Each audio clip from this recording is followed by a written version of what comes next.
Hi hello, ചെമ്പനീർ പൂവിന്റെ എല്ലാ പ്രിയപ്പെട്ട പ്രേക്ഷകർക്കും മെട്രോ സ്റ്റാറിലേക്ക് സ്വാഗതം. അങ്ങനെ നമ്മുടെ ചെമ്പനീർ പൂവില് ഇപ്പോൾ ശ്രുതിയുടെയും ഒക്കെ വിവാഹം കഴിഞ്ഞ് വന്ന സമയത്തായിരുന്നു പ്രതീക്ഷിക്കാതെ അവിടെ പോലീസൊക്കെ വന്നത്.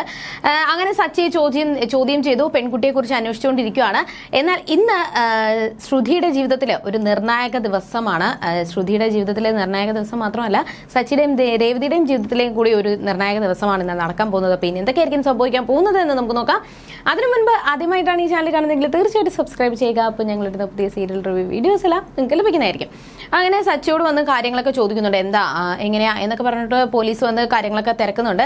അങ്ങനെ സച്ചിയോട് ആവർത്തിച്ച് ചോദിക്കുവാണ്, ആ പെൺകുട്ടിയെ കുറിച്ച് അറിയാമോ, ആ പെൺകുട്ടി ആരാ, പേരാ, എന്തെങ്കിലും പറഞ്ഞിട്ടുണ്ടോ എന്നൊക്കെ ചോദിക്കുമ്പോൾ ഇല്ല, ഡീറ്റെയിൽസ് ഒന്നും പറഞ്ഞിട്ടില്ല, അയാൾ അതിന്റെ കാര്യങ്ങളൊന്നും പറഞ്ഞിട്ടില്ല, അതുകൊണ്ട് എനിക്ക് അറിയത്തില്ല എന്ന് പറയുവാണ്. എന്തായാലും നോക്കാം, അവര് വേറെ അയാളൊന്നും പറഞ്ഞിട്ടില്ല, പക്ഷെ ഇങ്ങനെ CCTV നിന്ന് ഞങ്ങൾക്ക് അറിയാൻ പറ്റിയതാണ്. ഇതേപോലെ വണ്ടി ഇടിച്ച് സച്ചിയിൽ നിന്നും രക്ഷപ്പെട്ട് ഓടുന്ന സമയത്ത് വണ്ടി ഇടിച്ചാണ് വീണത് എന്നൊക്കെയുള്ള കാര്യങ്ങളൊക്കെ പറഞ്ഞ് ഞങ്ങൾ വിളിക്കുമ്പോൾ വരണം എന്ന് പറഞ്ഞിട്ടാണ് പോലീസ് പോകുന്നത്. ആ ഒരു സമയത്ത് തന്നെ ഹെഡ് ക്വാർട്ടേഴ്സിൽ നിന്ന് ഒരു മെയിൽ വന്നു. ആ ഫോണിലോട്ട് വിളിച്ചുകൊണ്ടിരുന്ന ആ ഒരു പെൺകുട്ടിയുടെ നമ്പർ കിട്ടിയിട്ടുണ്ടെന്നും അവന്റെ ഫോൺ റിക്കവർ ആക്കിയിട്ടുണ്ടെന്നും അങ്ങനെ ആ ഒരു നമ്പറിലോട്ട് പോലീസ് വിളിക്കുവാണ്. അങ്ങനെ അവർ പുറത്തോട്ട് പോകുന്ന സമയത്താണ് വിളിച്ചപ്പോഴത്തേക്കും ഉടനെ തന്നെ ശ്രുതിയുടെ ഫോണാണ് റിങ് ചെയ്തത്. അപ്പോൾ അവര് ഇതെന്താ അവിടെ വിളിക്കുമ്പോൾ ശ്രുതിയുടെ ഫോൺ എന്താ റിങ് ചെയ്യുന്നത് എന്ന് പറഞ്ഞുകൊണ്ട് അവർ വന്ന് നോക്കുന്നുണ്ട്. അങ്ങനെ പോലീസ് പറയേണ്ടത് ആരുടെ ഫോണാ, അപ്പോൾ ശ്രുതിയുടെ ഫോണാണ്, എന്നാൽ കോൾ എടുക്കാനായിട്ട് പറയുന്നുണ്ട്. അങ്ങനെ ശ്രുതി ഫോൺ എടുത്തു. എന്നിട്ട് സംസാരിക്കുമ്പോൾ പോലീസ് പറയണത് ആ ഒരു പെൺകുട്ടിയാണ്. അപ്പോൾ നവീൻ വിളിച്ചുകൊണ്ടിരുന്നത് ഈ ഒരു പെൺകുട്ടിയാണെന്ന് കണ്ടുപിടിച്ചിട്ടുണ്ട്. അപ്പോൾ എന്താ സംഭവം? അപ്പോൾ ഇത് കേട്ടപ്പോഴത്തേക്കും പോലീസിനും ചെറിയൊരു സംശയങ്ങൾ തോന്നി. കാരണം അത് നവീനെ അടിച്ചോടിച്ചത് സച്ചി, എന്നാൽ റിങ് കേട്ടത് ഈ ഒരു പെൺകുട്ടിയാണ് നവീൻ വിളിച്ചുകൊണ്ടിരുന്നത്. അപ്പോൾ അതും രണ്ടുപേരും ഒരേ വീട്ടിൽ. അപ്പോൾ എന്തൊക്കെയോ ഒരു ദുരൂഹതയുണ്ടല്ലോ എന്നൊക്കെ പോലീസ് ചോദിച്ചുകൊണ്ടിരിക്കുകയാണ്. അങ്ങനെ എന്താ, നിനക്കെങ്ങനെ അവനെ പരിചയം, നിന്നെ എന്തിനാ അവൻ വിളിച്ചത് എന്നൊക്കെ പറഞ്ഞുകൊണ്ട് ഓരോ ചോദ്യങ്ങൾ ചോദിക്കുന്നുണ്ട്.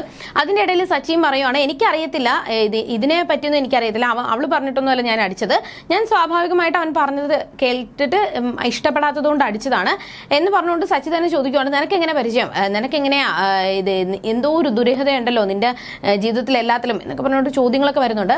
അങ്ങനെ ശ്രുതി ഇത് കേട്ടപ്പോൾ ശ്രുതിക്കൊന്നും പറയാൻ പറ്റില്ല. അപ്പൊ ശ്രുതി ഇങ്ങനെ ഞെട്ടി നിൽക്കുന്ന സമയത്ത് മീരയാണ് പറഞ്ഞത്, അത് ഇവളുടെ ഫോണിൽ അപ്പോയിന്റ്മെന്റ് ഉണ്ടോ എന്നും പറഞ്ഞ് ചോദിച്ചതാണ്. ആ ഒരു സമയത്ത് ശ്രുതി പറയുവാണ്, എന്നെ അപ്പോയിൻമെന്റ് ഉണ്ടോ എന്ന് പറഞ്ഞുകൊണ്ട് വിളിച്ചിട്ടുണ്ടായിരുന്നു, അപ്പോൾ എനിക്ക് പറ്റത്തില്ല, അല്ലെങ്കിൽ എനിക്ക് അപ്പോയിൻമെന്റ് ഇല്ല എന്ന് ഞാൻ പറഞ്ഞിരുന്നു, അങ്ങനെ വിളിച്ചതാണെന്നാണ് ശ്രുതി പറഞ്ഞത്. ഉടനെ തന്നെ അവിടെ ശ്രീകാന്ത് പറയുവാണ്, ഇത് ഏട്ടത്തിയുടേത് ലേഡീസ് പാർലറാണ്, ഇപ്പോൾ അയാൾ വിളിച്ചത് മെന്നല്ലേ, അപ്പോൾ പിന്നെ എങ്ങനെ അയാൾ അപ്പോയിൻമെന്റ് ഉണ്ടെന്ന് പറഞ്ഞ് ചോദിക്കുന്നത്, അത് ആ ഒരു അയാളുടെ ഭാര്യയ്ക്ക് വേണ്ടിയിട്ടാണ് അപ്പോയിൻമെന്റ് ചോദിച്ചത്, പക്ഷെ എനിക്ക് പറ്റത്തില്ല, എൻ്റെ കല്യാണമാണ് എന്ന് ഞാൻ അയാളോട് പറഞ്ഞതാണ്. എന്നിട്ട് വീണ്ടും അയാൾ ഒരുപാട് വട്ടം വിളിച്ചുകൊണ്ടിരുന്നു. ലാസ്റ്റ് ഞാൻ കോൾ കട്ട് ചെയ്തതിന് ശേഷം കോൾ എടുക്കാതെയാണ് ഇരുന്നത്, അതുകൊണ്ടായിരിക്കും, ആ അൺനോൺ നമ്പർ ആയിരിക്കും, അല്ലാതെ എനിക്ക് പ്രത്യേകിച്ചൊന്നും അറിയത്തില്ല എന്ന് പറഞ്ഞു. എന്തായാലും ആ ഒരു കാര്യത്തിൽ എല്ലാവർക്കും ചെറിയൊരു സംശയങ്ങളുണ്ട്. അങ്ങനെ അവസാനം പോലീസ് പറയുവാണ്, എന്തെങ്കിലും വിവരങ്ങൾ കിട്ടിക്കഴിഞ്ഞാൽ ഞങ്ങൾ വരും, വിളിച്ചു കഴിഞ്ഞാൽ ഉടനെ തന്നെ പോലീസ് സ്റ്റേഷനിലോട്ട് വന്നോണം എന്ന് പറഞ്ഞതിന് ശേഷമാണ് പോലീസ് മടങ്ങുന്നത്. എങ്കിലും ആ ഒരു ശ്രുതിയുടെ ആ ഒരു കാര്യത്തിൽ ചെറിയൊരു സംശയങ്ങളുണ്ട് എന്ന് സച്ചിയും പറഞ്ഞതിന് ശേഷം അവരവരുടെ വഴിക്കായിട്ട് പോവുകയാണ്. സച്ചിക്ക് ഓട്ടോ ഉണ്ടെന്ന് പറഞ്ഞ് സച്ചിയും പോയി, ശ്രീകാന്തിനെ ഹോട്ടലിലോട്ട് പോകണമെന്നും പറഞ്ഞ് ശ്രീകാന്തും പോയി.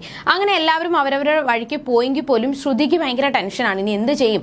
അങ്ങനെ ശ്രുതി മീരെ മാറ്റി നിർത്തിയതിന് ശേഷം പറയുന്നുണ്ട്, ഇനി എന്ത് ചെയ്യാൻ പറ്റും, ഇനി ഞാൻ സന്തോഷത്തോടെ വീട്ടിലോട്ട് വന്ന് കയറിയതേ ഉള്ളൂ, അതിന് മുന്നേ വീണ്ടും പ്രശ്നങ്ങൾ തുടങ്ങിയല്ലോ എന്ന് പറയുമ്പോൾ മീര പറയുന്നുണ്ട്, നീ വിഷമിക്കേണ്ട ആവശ്യമില്ല, ഞാൻ ഹോസ്പിറ്റലിൽ പോയി ചെക്ക് ചെയ്തോട്ടെ, ഞാൻ ഡോക്ടറിനെ പോയി അന്വേഷിച്ച് നോക്കട്ടെ, അവൻ്റെ ഇപ്പോഴത്തെ അവസ്ഥ എന്താണെന്ന് അന്വേഷിച്ചിട്ട് വിളിക്കാം എന്ന് പറഞ്ഞുകൊണ്ട് നേരെ മീര പോയി ഹോസ്പിറ്റലിൽ പോയി അന്വേഷിച്ചതിന് ശേഷം മീര നമ്മുടെ ശ്രുതിയെ വിളിച്ച് വിവരം പറയുവാണ്, അവന് ഇനിയിപ്പോൾ നിന്റെ ജീവിതത്തിലോട്ട് അവൻ ശല്യപ്പെടുത്താനായിട്ട് വരത്തില്ല, കാരണം അവൻ കോമ സ്റ്റേജിലോട്ട് പോയി, ഇനി ഒരുപാട് വർഷങ്ങൾ കഴിയാം ചിലപ്പോൾ അവൻ നേരെയായിട്ട് വരാൻ, അതുകൊണ്ട് ഇനി നീ പേടിക്കേണ്ട ആവശ്യമില്ല, ഇനി അവൻ ആ ഒരു കോമ സ്റ്റേജിൽ നിന്നും റിക്കവറായിട്ട് വരുന്നത് വരെ നീ പേടിക്കേണ്ട ഒരു ആവശ്യമില്ല, നിനക്ക് സന്തോഷമായിട്ട് ജീവിക്കാം എന്ന് പറഞ്ഞിട്ടാണ് മീര കോള് കട്ട് ചെയ്യുന്നത്.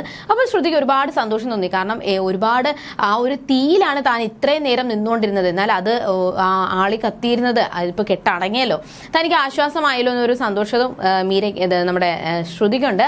അങ്ങനെ ശ്രുതി ഭയങ്കര സന്തോഷത്തിൽ തുള്ളിച്ചാടി നിൽക്കുവാണ്. ഈ ഒരു സമയത്ത് നമ്മുടെ അവിടെ ശ്രീകാന്ത് ഹോട്ടലിൽ പോയി ഈ സമയത്ത് ശ്രീകാന്തിനെ എപ്പോഴും വിളിക്കുന്ന ശ്രീകാന്തിന്റെ ആ ഒരു ഫ്രണ്ട് വിളിക്കുകയും അങ്ങനെ അതിന്റെ ആ ഒരു ശ്രീകാന്തും ആ ഒരു ഓർഡറിനെ പറ്റിയൊക്കെ ചോദിക്കുന്നുണ്ട്. അപ്പോൾ അവരുടെ ആ ഒരു സംസാരവും കാര്യങ്ങളൊക്കെ നടന്നുകൊണ്ടിരിക്കുകയാണ്. അങ്ങനെ ശ്രുതി ഓടി വന്ന് തൻ്റെ അമ്മയെ കെട്ടിപ്പിടിച്ചതിന് ശേഷം ഒരുപാട് സന്തോഷപ്പെടുന്നുണ്ട്. അപ്പോൾ അവിടെ ശ്രുതിയും ചോദിക്കുന്നുണ്ട്, ഇത്രയും നേരം നീ ഭയങ്കര മൂഡ് ഓഫ് ആയിട്ടാണ്, ആ കല്യാണ സമയത്ത് പോലും ശ്രുതി ഭയങ്കര മൂഡ് ഓഫ് ആയിട്ടാണ് നിന്നത്, പക്ഷെ ഇപ്പോൾ എന്താ പെട്ടെന്നൊരു സന്തോഷം എന്ന് ചോദിച്ചപ്പോൾ തൻ്റെ അച്ഛനെ കുറിച്ച് ആലോചിച്ചുകൊണ്ടിരുന്നത് കൊണ്ടാണ് ഞാൻ അപ്പോൾ സങ്കടപ്പെട്ടത്, എന്നാൽ ഇപ്പോൾ ഒരുപാട് സന്തോഷം തോന്നി എന്നൊക്കെ പറഞ്ഞ് അവർ ആ ഒരു കെട്ടിപ്പിടിക്കുകയും പിന്നെ അവരുടെ സന്തോഷ പ്രകടനങ്ങളൊക്കെ നടത്തുന്നുണ്ട്. എന്തായാലും ശ്രുതിക്കും ശ്രുതിക്കും വലിയ മറ്റൊരു ചടങ്ങ് കൂടി നടത്താനായിട്ട് അച്ഛമ്മ തീരുമാനിക്കുന്നുണ്ട്. കുടത്തില് മഞ്ഞൾ വെള്ളം ഒഴിച്ചതിന് ശേഷം മോതിരം കൈയിട്ടെടുക്കുന്ന ഒരു ചടങ്ങാണ്. അത് നടത്താൻ വേണ്ടിയിട്ടുള്ള ഒരു തയ്യാറെടുപ്പിലാണ്.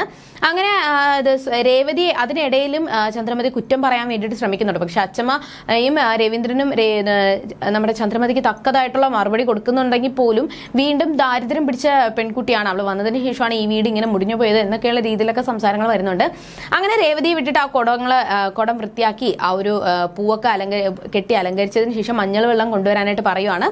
അങ്ങനെ രേവതി പോയി കാര്യങ്ങളൊക്കെ നടത്തി മഞ്ഞൾ വെള്ളം എടുത്തു. അപ്പോൾ ശ്രുതി ഈ ഒരു ചടങ്ങിനെ പറ്റി വിശദീകരിച്ച് ചോദിക്കുമ്പോൾ ചന്ദ്രമതി പറഞ്ഞും കൊടുക്കുന്നുണ്ട്, ഒരു കുടത്തിനകത്ത് മഞ്ഞൾ നിറച്ച് വെള്ളം ഒഴിച്ചതിന് ശേഷം പൂവൊക്കെ ഇട്ട് അലങ്കരിക്കും, അതിനകത്ത് 2 മോതിരവും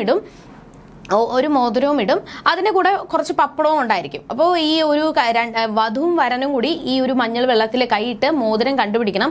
ആരാണോ മോതിരം കണ്ടുപിടിക്കുന്നത് അത് അവർക്ക് ആ മോതിരം ഇട്ട് കൊടുത്തതിന് ശേഷം വധുവും വരനും പരസ്പരം ഇരിക്കുന്ന പപ്പടം തലയിൽ അടിച്ച് പൊട്ടിക്കണം. ഇതാണ് ചടങ്ങ്. അങ്ങനെ ആ ചടങ്ങിന് വേണ്ടിയിട്ടുള്ള ഒരുക്കങ്ങളുമായിട്ട് രേവതി വരുന്നുണ്ട്. ഈ ഒരു സമയത്താണ് സച്ചി കടന്നു വരുന്നത്.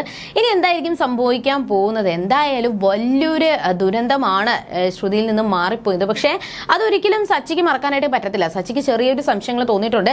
ഇനി ശ്രുതിയുടെ കള്ളത്തരങ്ങൾ പുറത്താകുമോ ഇല്ലയോ, രേവതിയെ കുറ്റപ്പെടുത്തുന്ന ചന്ദ്രമതിക്ക് ഒരു തക്ക തിരിച്ചറിയുമായിട്ട് സച്ചിയും കടന്നു വരുവാണ്. ഇനി എന്തൊക്കെ സംഭവിക്കുമെന്ന് നമുക്ക് വരുന്ന ആളുകളിൽ കണ്ടറിയാം. അതുവരെയും ടാറ്റ ബൈ.